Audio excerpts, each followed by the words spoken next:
नमस्कार भक्तों, आप सभी का स्वागत है हमारे इस पवित्र और आध्यात्मिक YouTube चैनल में। आज हम लेकर आए हैं चैत्र मास शुक्ल पक्ष व्रत कथा का 11वां अध्याय, जो एक ऐसे गहरे रहस्य को उजागर करता है जिसे समझना हर इंसान के लिए बेहद जरूरी है। तो भक्तों, यह अध्याय केवल भक्ति की बात नहीं करता, बल्कि यह बताता है कि कर्म, भाग्य और ईश्वर की कृपा आपस में कैसे जुड़ी होती है। इसलिए इस कथा को अंत तक जरूर सुनिएगा। बहुत समय पहले की बात है। एक नगर में दो मित्र रहते थे, मोहन और सोहन। दोनों साथ बड़े हुए। दोनों ने एक साथ मेहनत की, लेकिन उनके जीवन बिल्कुल अलग थे।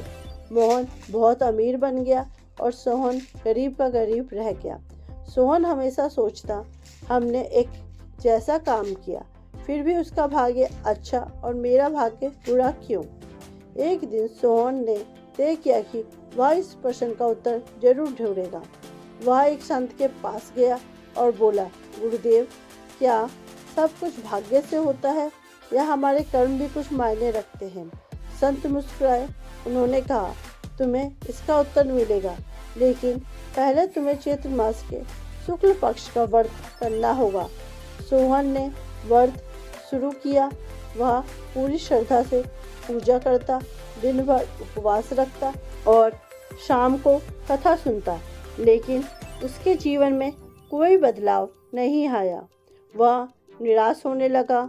क्या यह सब व्यर्थ है? एक दिन वह रास्ते में जा रहा था, तभी उसने देखा कि एक बूढ़ा आदमी गिरा पड़ा है। लोग उसे नजरअंदाज कर रहे थे, लेकिन सोहन ने तुरंत उसकी मदद की। उसे पानी पिलाया, उसे उठाकर सुरक्षित जगह पहुंचाया। वह बूढ़ा व्यक्ति वास्तव में एक दिव्य पुरुष था। उसने प्रसन्न होकर कहा, हे पुत्र, आज तुमने जो किया वही सच्चा धर्म है। कुछ ही दिनों में सोहन के जीवन में बदलाव आने लगा। उसे काम मिलने लगा, आर्थिक स्थिति सुधरने लगी, लोग उसका सम्मान करने लगे। सोहन फिर संत के पास गया। गुरुदेव, अब मुझे समझ में आ रहा है कि कर्म का क्या महत्व है। संत ने कहा, हाँ, भाग्य तुम्हारे पिछले कर्मों का फल है और वर्तमान कर्म तुम्हारा भविष्य बनाते हैं। संत ने आगे कहा, व्रत और भक्ति तुम्हें सही रास्ता दिखाते हैं, लेकिन उस रास्ते पर चलना तुम्हारा कर्म निर्भर करता है। केवल पूजा करना ही भक्ति नहीं है, दूसरों की मदद करना भी भक्ति है। सच्चा धर्म वही है जो किसी के काम आए।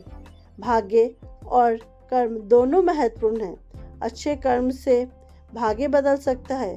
भगवान उन्हीं की मदद करते हैं जो दूसरों की मदद करते हैं। भक्ति और सेवा साथ साथ चलनी चाहिए।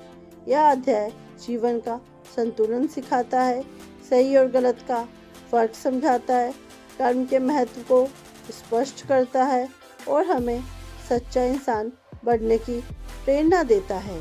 तो भक्तों, यह थी चैत्र मास शुक्ल पक्ष व्रत कथा का 11वां अध्याय, जो हमें सिखाता है कि केवल भाग्य नहीं, हमारे कर्म ही हमारी असली पहचान है।